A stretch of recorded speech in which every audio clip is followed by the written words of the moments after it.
première prise de parole, c'est Madame Laurence Cristol. Et merci, chers collègues, de quitter l'hémicycle dans le calme, s'il vous plaît.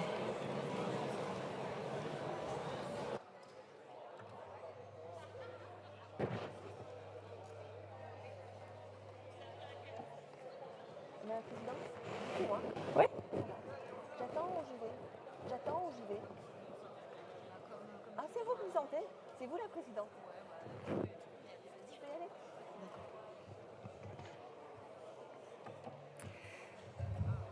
Madame la présidente, Madame la ministre, Chut, s'il vous plaît, Monsieur le ministre, chers collègues, merci. Madame la présidente de commission, Madame la rapporteure générale, Mesdames et Messieurs les rapporteurs, chers collègues, nous voilà arrivés en nouvelle lecture du projet de loi de financement de la sécurité sociale pour 2024. Je l'avais dit en première lecture, le PLFSS est l'un des plus puissants ciments de notre cohésion sociale et nationale. Le texte que nous soutenons porte des mesures d'investissement dans l'avenir pour d'accès aux soins, évidemment, mais aussi pour mieux prévenir et accompagner la perte d'autonomie et soutenir nos familles. C'est aussi, soulignons-le, un texte qui accélère le virage préventif de notre système de santé, par notamment la campagne HPV, la prise en charge des préservatifs pour les moins de 26 ans, la mise en place des rendez-vous de prévention aux âges clés de la vie. Nous œuvrons pour ce virage préventif.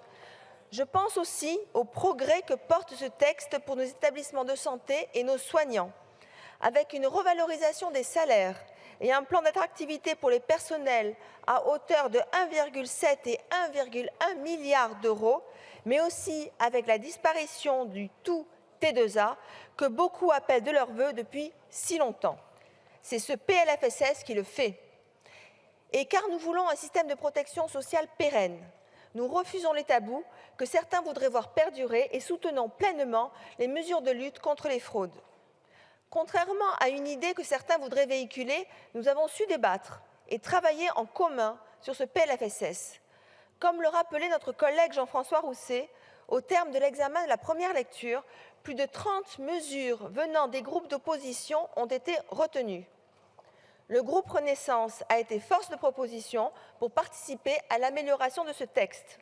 Je veux bien sûr citer ici les amendements que nous avons portés pour les réformes de financement de la dialyse et de la radiothérapie qui sont attendues depuis longtemps. C'est fait en PLFSS pour 2024. Et nous avons posé des débats là où nous souhaitons à l'avenir aller plus loin. Je pense évidemment au financement pérenne de l'activité physique adaptée dans notre système de santé. Enfin, je ne peux pas ne pas parler de l'autonomie. Elle a été au cœur de chaque PLFSS depuis 2020. D'abord, dans le champ du handicap.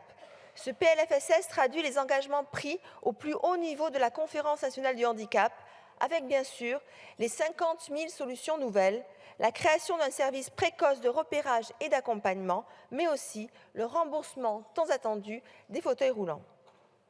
Ensuite, pour les personnes âgées. Et notons-le bien, chers collègues, et en particulier, cher Jérôme, à rebours du discours ambiant, jamais l'autonomie de nos personnes âgées n'a été aussi prioritaire dans l'agenda politique. Dès l'année prochaine, nous aurons une loi de programmation pluriannuelle. Elle nous permettra de rassembler tout le monde autour de la table et de s'accorder sur les besoins et les moyens que nous souhaitons que la nation accorde au défi de la longévité. Dès ce soir, nous adopterons, je l'espère, une proposition de loi bien vieillir, désormais porteuse de consensus au sein de notre Assemblée. Dès ce PLFSS, au-delà des engagements budgétaires du gouvernement, nous actons la fusion des sections soins et dépendance dans le financement de nos EHPAD. Cela fait de très nombreuses années que c'est attendu et c'est ce PLFSS qui le fait. Pour les 10 millions d'aidants dans notre pays et après l'adoption d'une nouvelle stratégie en octobre, nous allons plus loin. Nous prolongeons l'expérimentation dérogatoire sur le baluchonnage, auquel nous tenons tous ici, et nous allons vers un droit rechargeable à l'allocation journalière du proche aidant sous l'impulsion de notre collègue Servan Hugues.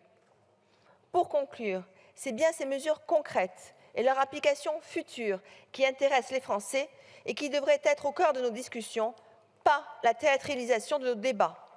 Le groupe Renaissance continuera donc de soutenir pleinement ce PLFSS. Je vous remercie.